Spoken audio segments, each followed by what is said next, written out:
Bonjour, bienvenue dans cette masterclass Les entrepreneurs de la Silver Economy. Alors l'idée de cette masterclass, c'est de comprendre les facteurs clés de succès d'un développement d'un projet sur la Silver Economy. Ce replay fait partie de 6 replays que vous pouvez retrouver sur ma chaîne YouTube ou sur le site ageconomy.com.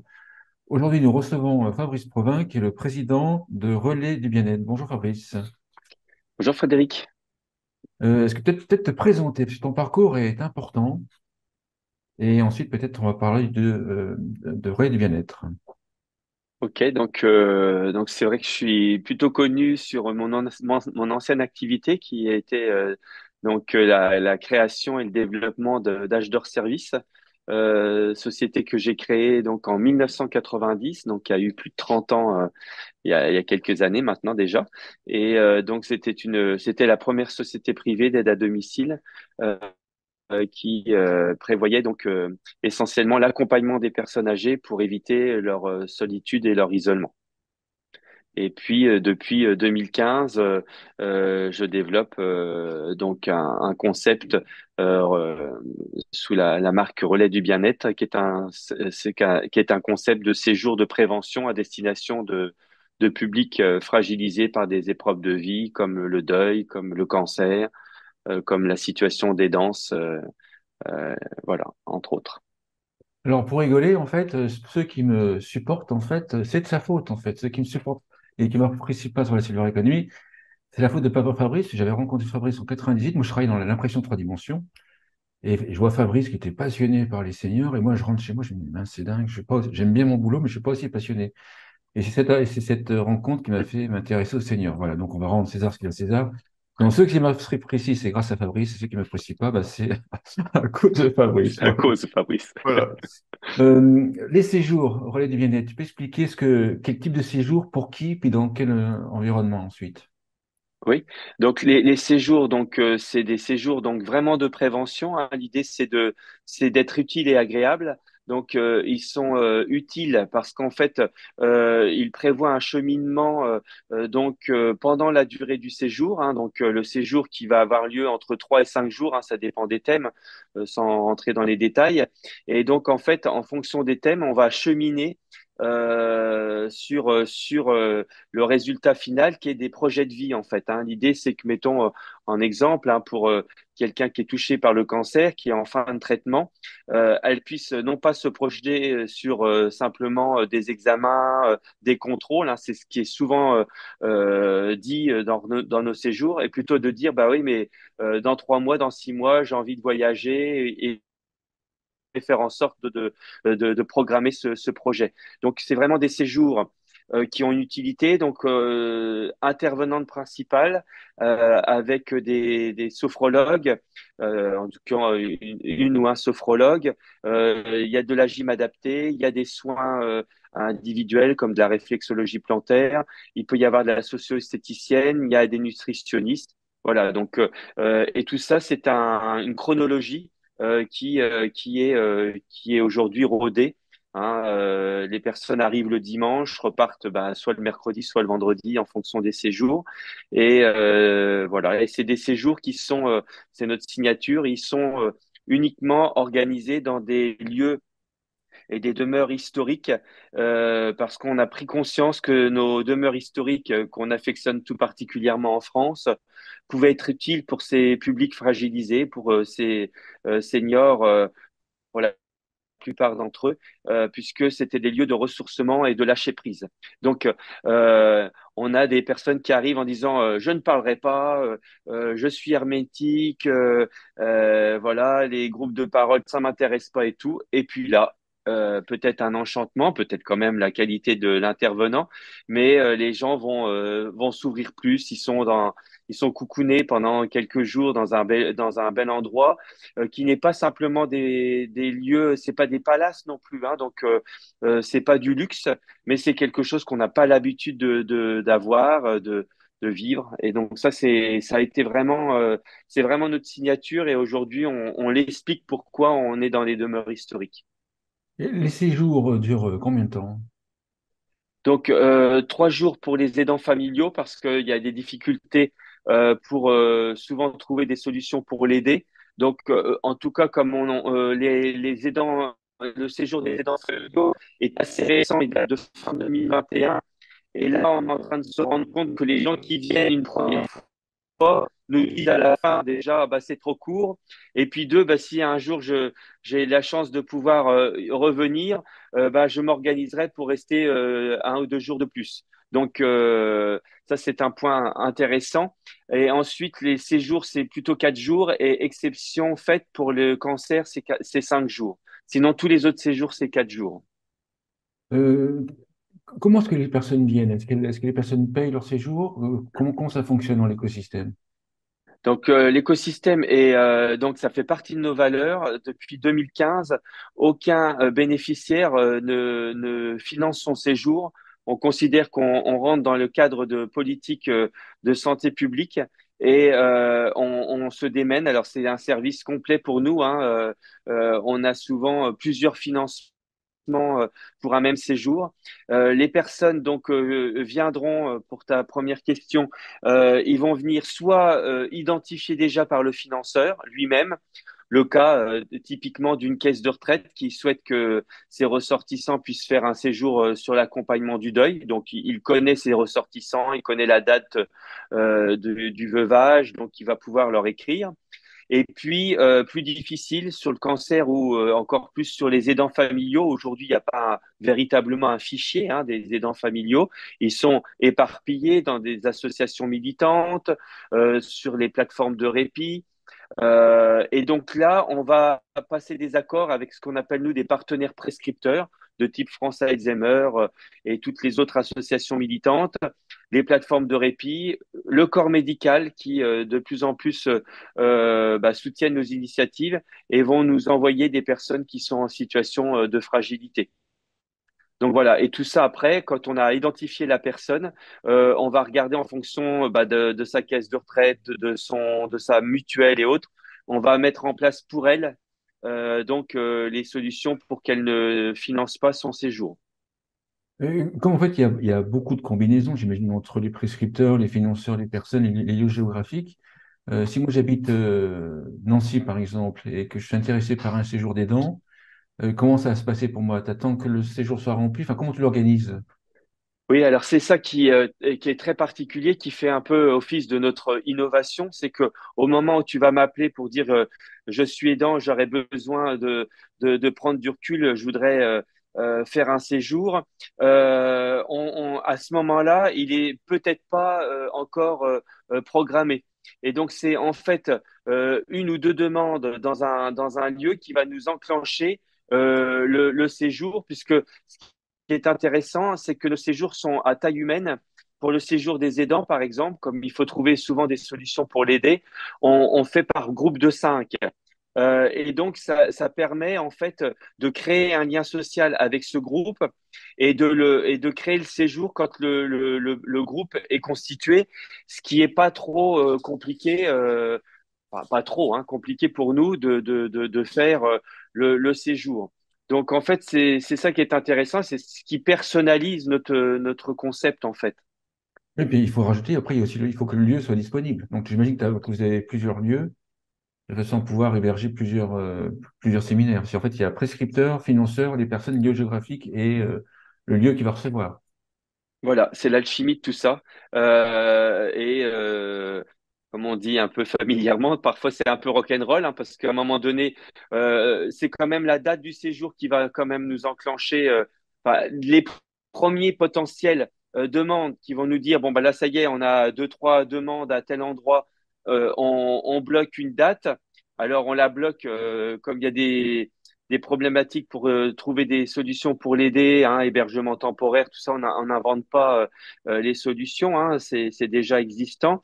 Et donc là, on va bloquer une date plus ou moins à 2 mois, et puis là, hop, la machine est en route, la motivation aussi de faire ce séjour est en route, les recherches de financement, et donc pour que on puisse tenir cette date, que le propriétaire du château ne soit pas déçu qu'on lui ait bloqué une date et qu'il n'y ait pas des ressortissants et des bénéficiaires qui viennent.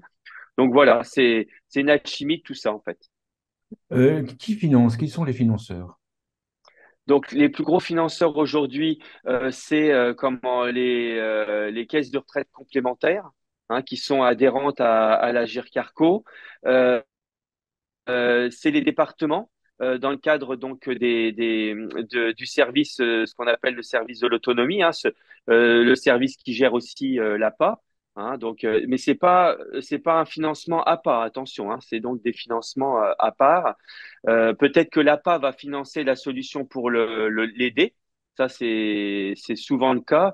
Pour l'aidant, c'est pas les mêmes budgets.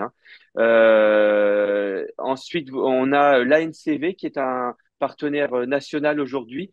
Donc, à chaque séjour destiné aux aidants familiaux, il y a un budget qui est alloué à notre séjour par le biais de l'ANCV, une forme de droit de tirage. Et pour tant de séjours, on sait qu'on peut avoir un budget 10-15% du budget total.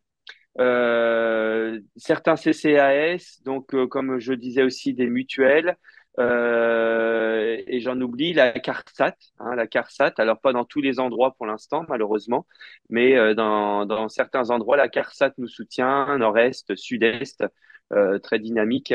Voilà donc les caisses qu'on appelle régime général, on a eu parfois, mais de façon très épisodique, la MSA plutôt sur l'accompagnement du deuil. Donc voilà, les grands financeurs et donc les départements sont souvent eux-mêmes financés par la CNSA, la Caisse nationale de solidarité autonomie. Donc c'est souvent aussi par le biais de fonds de la CNSA. Comment est-ce que tu arrives à avoir des accords, par exemple, avec la NCV ou à convaincre des financeurs? Parce que, en fait, j'allais dire, en étant un peu direct, des séjours, en fait. On a une image de ce que c'est, en fait. C'est à la fois innovant ce que tu fais au niveau de la construction, puis au niveau du lieu, puis au niveau de l'approche. Mais on pourrait dire, bon, bah, ça existe déjà. Comment est-ce que tu fais pour convaincre ces gens-là de financer? Bah, je leur montre déjà parce que leur problème, leur premier point d'entrée est de décider éventuellement, parce que c'est un gros problème essentiellement sur les aidants familiaux, c'est l'identification des personnes. Ce que j'ai pas inventé, ce que je ne souhaite pas développer, c'est ce qu'on voit souvent, c'est des ateliers qui sont utiles, des ateliers de sophrologie, de gym adapté qu'on fait plus ou moins dans une salle des fêtes ou autre.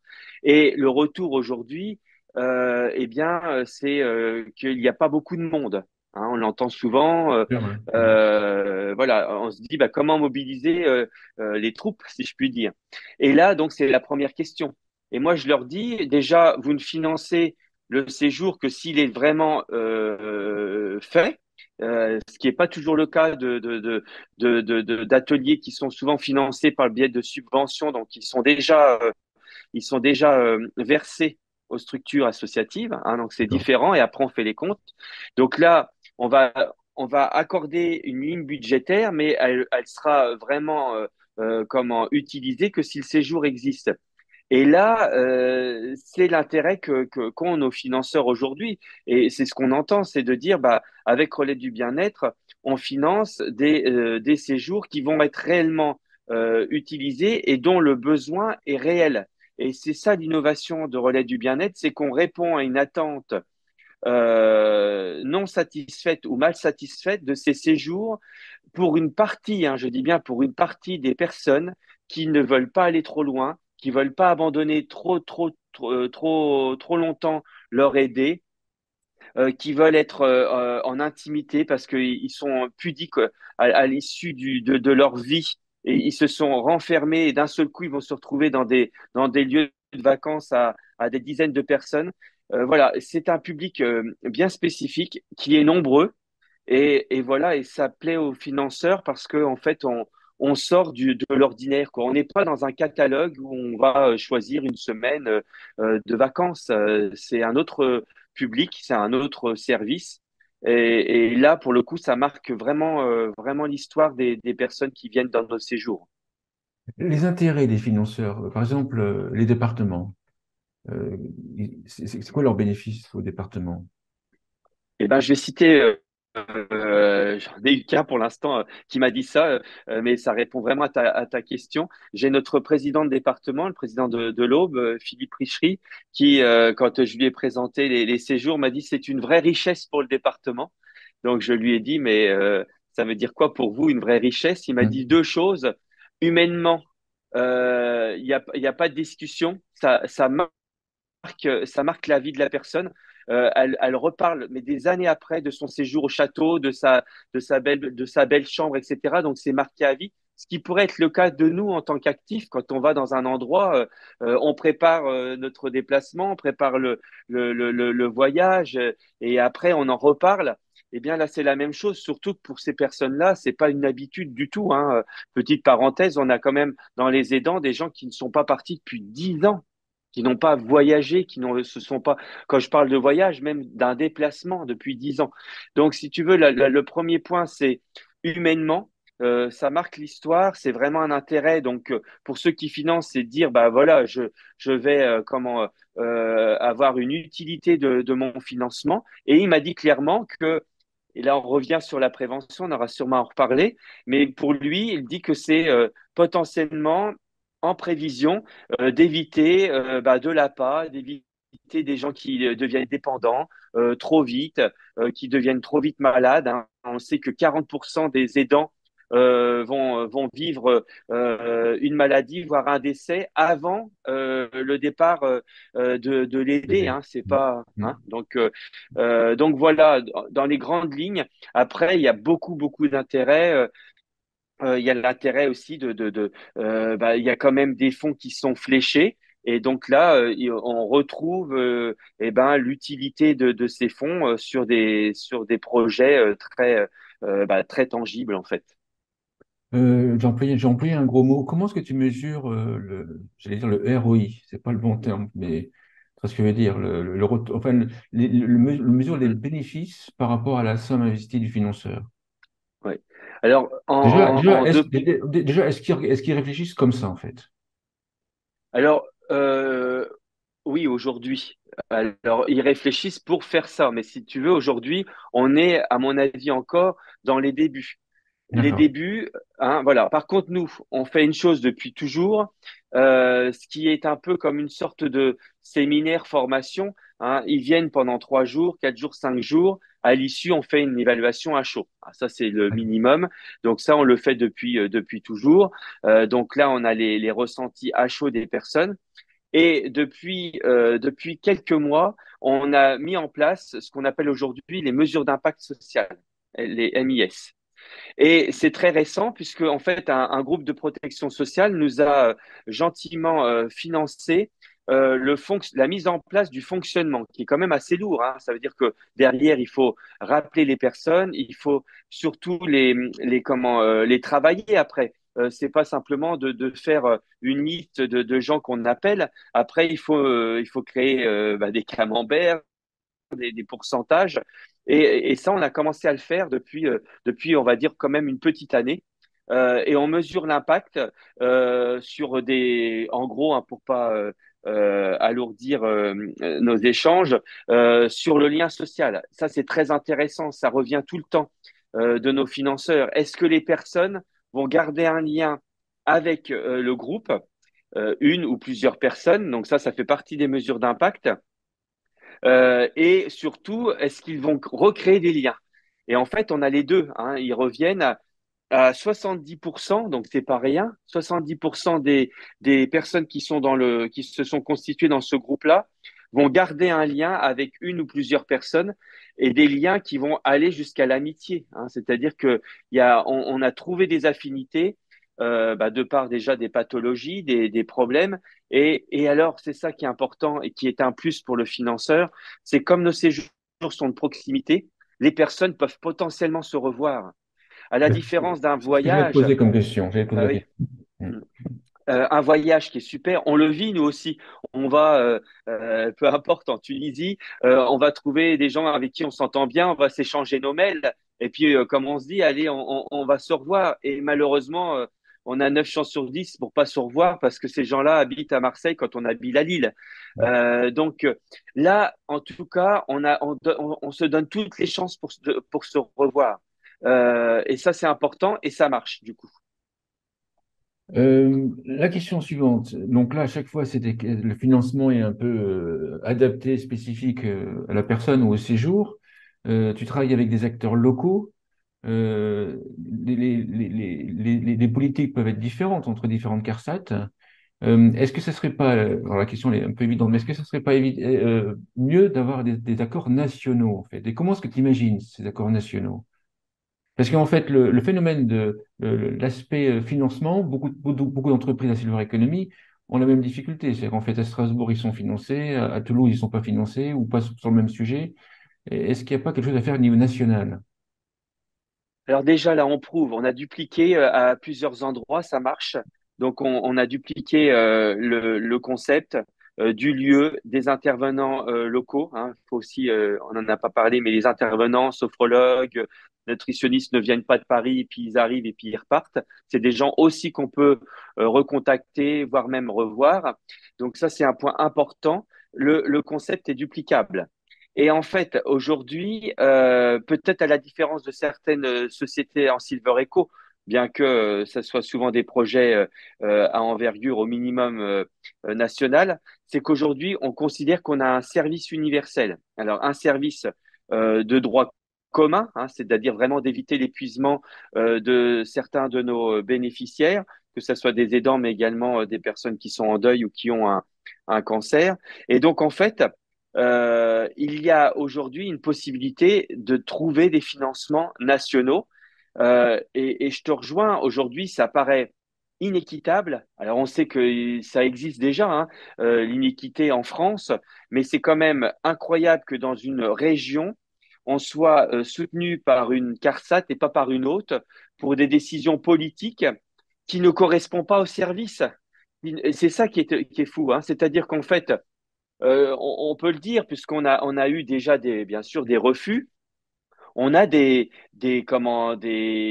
décisions qui sont sûrement objectives pour les personnes qui les donnent, mais qui sont complètement subjectives sur l'ancrage local. Aujourd'hui, on ne peut pas faire meilleur ancrage local. Les personnes sont du coin, avec un lieu du coin, les intervenants du coin. Eh bien, on nous dit que nous, maison mère, on n'est pas un ancrage local. Ça voudrait dire qu'on nous imposerait, on nous l'a dit clairement, on nous imposerait de créer des antennes locales. Pourquoi faire? Puisque ça Ah oui, fonctionne comme ça. ah oui, ah Donc, oui. euh, donc c'est absurde. Après, il y a des histoires de coûts, hein. Aujourd'hui, ça rejoint aussi certaines de tes questions, hein. Le coût, il est vraiment pris. J'entendais une ARS, l'ARS Bourgogne-Franche-Comté, qui l'a même écrit dans son projet pardon, plan régional de santé, hein, le fameux PRS, qui dit ne regardez pas les prises en charge dans le côté social comme des coûts, mais des investissements. Pas souvent qu'on lit ça, hein. Donc, et on a encore, par exemple, des CARSAT qui nous disent bah, le coût par bénéficiaire est trop important. Ben, bien sûr, c'est un séjour de 3 jours, il y a des intervenants, il y a des repas à servir, etc. Donc, ça peut pas être moins cher qu'une heure de prestation dans une salle des fêtes pour faire pour 20 personnes de la sophrologie, voilà, où il n'y a pas de lien, il n'y a peut-être pas de suivi, je ne sais pas, peut-être que c'est fait sérieusement. Et donc, c'est ça aujourd'hui, vraiment où le bas blesse. Et pour autant, il y a des acteurs nationaux qui auraient vraiment les moyens et moi, je vais parler sous couvert quand même de l'IGAS, qui est donc quand même la Cour des comptes de l'action sociale, hein, l'inspection générale des affaires sociales, et qui écrit, donc c'est pas moi qui le dis, qui écrit donc en décembre 2022, donc c'est assez récent, que les séjours type séjour de vacances, mais ils évoquent même les séjours de prévention, hein, ce que nous pensons être aujourd'hui. Il dit clairement, il écrit clairement ce rapport, il est écrit que la CNSA devrait créer des accords nationaux pour développer de façon homogène ces séjours. C'est écrit dans le rapport, c'est une préconisation. La préconisation, elle a été faite sur des constats. Il est écrit, c'est pas moi qui l'écris.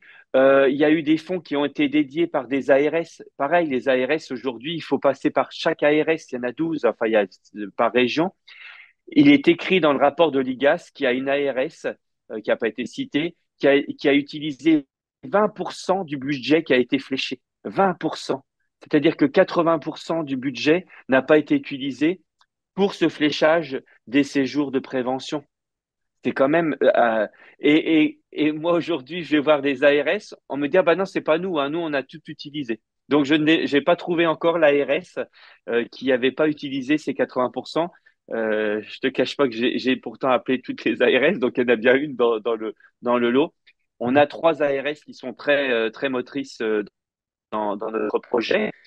Et encore une autre anecdote, j'ai été voir une ARS, je dis, mais l'ARS à côté de chez vous, elle soutient nos initiatives avec les plateformes de répit, etc. Et là, donc, tu te dis, bah, c'est quand même un des arguments forts. Et l'ARS me répond, ah, bah, c'est pas parce que l'ARS voisine fait avec vous qu'on va faire avec vous ou qu'on va faire. Voilà, bon, Ouais, c'est c'est un peu des estimes dommage. locales. Hmm. Ouais, Parce que, voilà. parce que, Et parce que donc, derrière, ouais. oui, oui, pardon, vas-y. Non, non, non, Parce qu'en fait, c'est donc, vas-y, je te vas-y, laisse. non, c'est toi. Parce qu'en fait, la question que je pense que certains se posent en écoutant, bon, on imagine les coûts des séjours, mais est-ce que la question brute que certains veulent poser, c'est est-ce qu'on fait plus de monde avec des séjours, on va dire plus cheap, entre guillemets, plus réduits, ou est-ce qu'on fait moins de personnes? Parce qu'en fait, ma question, c'est est-ce que on a les moyens de financer tes séjours tels que tu les proposes pour beaucoup de personnes? C'est ça ma question derrière. Donc, certains vont se dire, Alors, mais il faut, ouais. et toi, on a déjà posé la question, est-ce qu'il faut Hmm. mieux financer tes séjours qui apportent une valeur ajoutée très forte derrière, enfin, un résultat très fort derrière, mais bah, comme on est limité, il y a moins de personnes qui en bénéficient, ou est-ce qu'on met des séjours dans les salles de fête avec plus de personnes? Donc, bah, moi, je prêche pour ma paroisse Bien sûr. et je considère. Par contre, je suis parfois assez dur. Alors, je vais faire la comparaison malheureuse, mais elle est quand même réelle. C'est qu'aujourd'hui, on se pose pas la question, et heureusement encore en France, quand on doit être soigné du cancer, aujourd'hui, c'est un séjour, entre guillemets, qui coûte entre 50 000 et 100 000 euros. Hein, on se pose pas la question. On se pose pas la question. On monte pas du doigt quelqu'un qui a peut-être cherché à être malade. Hein. Vraiment, je mets des bémols. Hein. Mhm. On dit Ouais. qu'aujourd'hui, bah, le cancer de la gorge est essentiellement lié à des gens qui fument. On montre pas du doigt la personne qui fume quand elle arrive à l'hôpital. Et heureusement. Et donc, eh bien, c'est ce que je dis aujourd'hui. Est-ce que là aujourd'hui, on calcule pas pour plein de choses. On calcule pas pour plein de choses qui coûtent horriblement cher. Et là, pour des situations qui sont vraiment à des situations parfois dramatiques, pourquoi là, on devrait calculer à quelques centaines, quelques milliers d'euros? C'est la question et j'ai pas vraiment la réponse parce que la prévention aujourd'hui, elle est difficilement palpable. Aujourd'hui, est-ce qu'on sait réellement ce qu'a rapporté dans la santé de la population de manger cinq fruits et légumes qui coûtent des millions d'euros de publicité? On le fait chaque année, on le fait tout le temps. Peut-être qu'il y en a, mais en tout cas, le grand public ne le sait pas. Et ben là, c'est pareil pour les séjours. On considère aujourd'hui on évite l'hôpital, on évite la maladie, on évite des décès prématurés.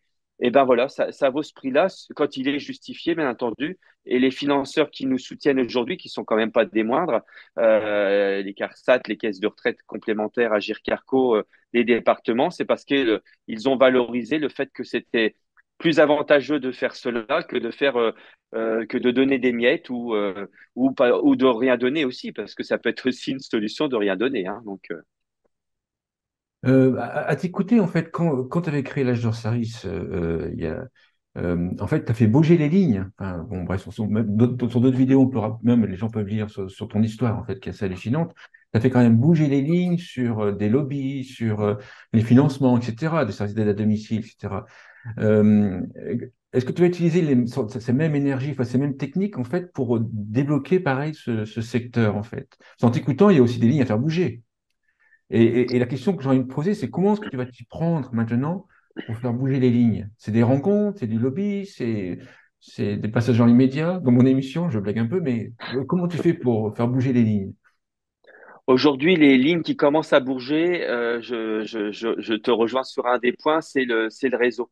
C'est-à-dire qu'aujourd'hui, je vais pas recommencer de ce que j'ai fait il y a 30 ans. Les gens qui me reçoivent, ils me reçoivent par confiance et ils se disent, bon, là, il a peut-être raison, il a eu raison il y a 30 ans. on a bougé les lignes. Hein, enfin, nous, H-Dor et H-Dor Service est né en 90. L'accompagnement, il a été reconnu grâce à Jean-Louis Borloo en 2005. Hein, donc, on a fait quand même 15 ans dans le désert. Mais les lignes ont bougé. Hein, j'ai quand même mon lot de consolation. J'ai déjeuné avec Jean-Louis Borloo pour me féliciter de tout ce qui avait été fait et content de dire, bah voilà, maintenant c'est sur les rails. C'est possible. Alors, par mon âge avancé, je j'attendrai pas 15 ans et je vois que ça bouge assez vite quand même. Ça bouge assez vite. On a quand même, on était à deux, trois départements. Aujourd'hui, on en a une quinzaine, dont certains qui avaient refusé l'année dernière, qui ont accepté cette année. J'y crois, mais j'y crois plus par réseau aujourd'hui. Le terme lobbying, il est toujours pris avec une image, hein, mais pour autant, c'est vrai, on fait du lobbying vert aujourd'hui. Je trouve que ça, c'est super, c'est assez récent.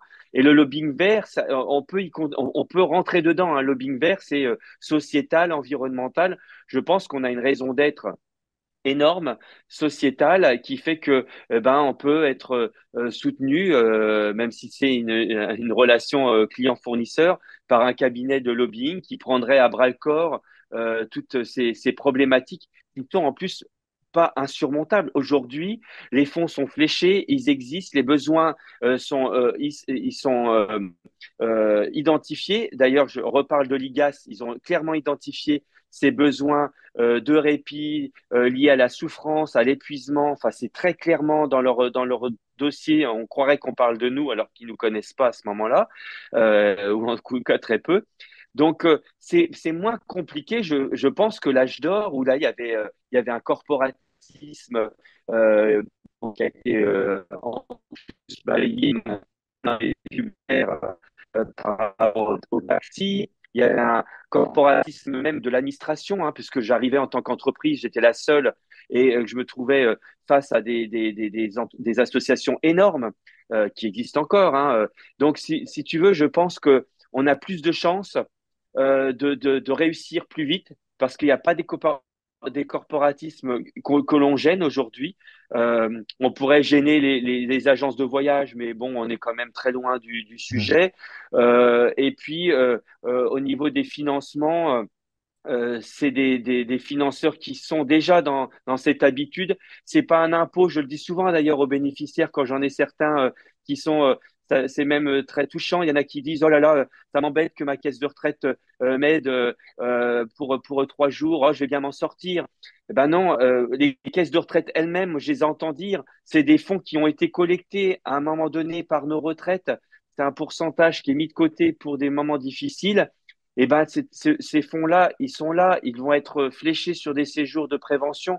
Eh ben, tant mieux. C'est une action méritante et méritée. Et ben voilà. Donc, moi, je crois que l'année prochaine, on en reparlera, mais on aura des financeurs comme la NCV d'ailleurs. Hein. La NCV a mis un an seulement. Je dis bien un an seulement pour passer d'une décision de prise en charge séjour par séjour. Tu m'entends? Séjour par séjour, on avait une aide séjour par séjour qui était adoptée d'office. Et très rapidement, le directeur a dit, mais c'est plus possible. C'est un vrai intérêt, vos séjours.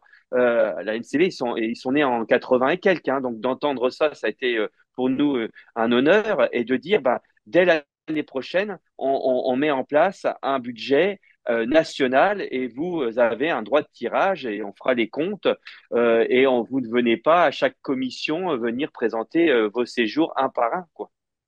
Mais par Donc exemple, j'y crois. mais par exemple, sur la NCV, c'est parce que tu les as rencontrés plusieurs fois, le directeur t'a rencontré plusieurs fois. Qu'est-ce qui a fait le déclic, en fait? Comment tu t'y étais pris? Ou est-ce que c'est simplement le nombre de dossiers qu'ils reçoivent et ils disent au bout d'un moment, c'est trop?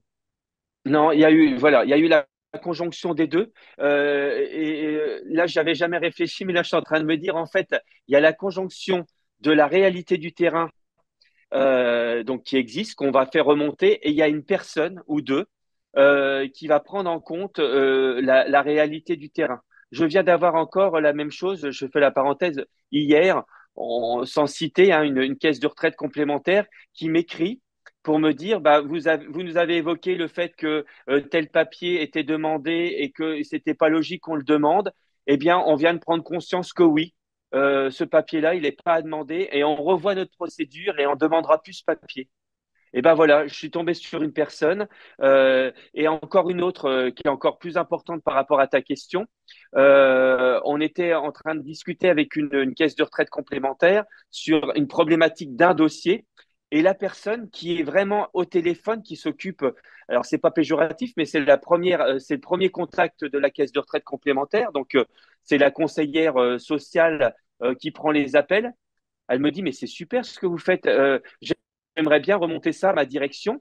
Bah, je dis, faites-le. Elle me dit, est-ce que vous voulez bien me donner un dossier de présentation? Je lui donne un dossier de présentation. 8 jours après, j'avais une visio avec le directeur de l'action sociale de cette caisse de retraite. Et on est dans la réflexion de mettre en place un projet national. Donc voilà, c'est vraiment le cas typique d'une relation, d'un réseau qui fait que bah, ça, je crois que ça va marcher au national et que on va trouver des gens qui vont se dire mais mince, je vais pas attendre des mois, des rapports encore en plus pour dire bah tiens, il faudrait faire un accord national. J'en ai encore qui me disent ça, mais j'y crois, je crois que ça va changer. Et c'est aussi dû à ton caractère qui est de dire, voilà, de dire les choses avec tact. C'est ça aussi. Le Mm. fait si on pourrait dire, certains pourraient dire, oula, je vais pas oser de leur dire que leur document, ce qu'ils demandent, c'est pas bon. Toi, tu le dis, quoi. C'est ça aussi peut-être qui joue, hein. Ouais, je le dis, bah, comme je pense que ça se voit Mm. encore aujourd'hui, Ah ouais, ça se voit, ouais. je le dis avec passion. Quand j'en parle, je parle pas en l'air, c'est-à-dire que j'ai des cas concrets et avec des situations. Je dis, moi, votre papier là, regardez les conséquences que ça peut faire. Et gentiment, sans blâmer, et je dis, bah voilà, je vous serais reconnaissant au moins regarder de regarder cette situation. Voilà, après, ça marche pas tous les coups, mais là, en tout cas, ça marche. Ça marche quand c'est dit honnêtement. Voilà, quoi. Une conclusion ou un point que tu voulais Oui. rajouter? Eh ben, qu'on se retrouve l'année prochaine avec au moins 4 ou 5 acteurs nationaux identifiés, connus et reconnus, que ce soit la CNSA, la GIRC-Arco, la CNAV, la NCV qui est déjà là, les ARS au travers, peut-être, je rêve un peu du ministère de la Santé et des Solidarités aussi, de dire que voilà, sur un projet avec un service universel, on peut convaincre des acteurs nationaux de venir nous soutenir, non pas par morceaux, mais bien par une décision nationale pour qu'il y ait un maximum de bénéficiaires, de participants qui puissent profiter de ces séjours de prévention qui remportent aujourd'hui un succès grâce à leur utilité. Super, merci Fabrice. Je rappelle que tu es président de Relais de Bien-être. Merci beaucoup. T'en prie, Frédéric.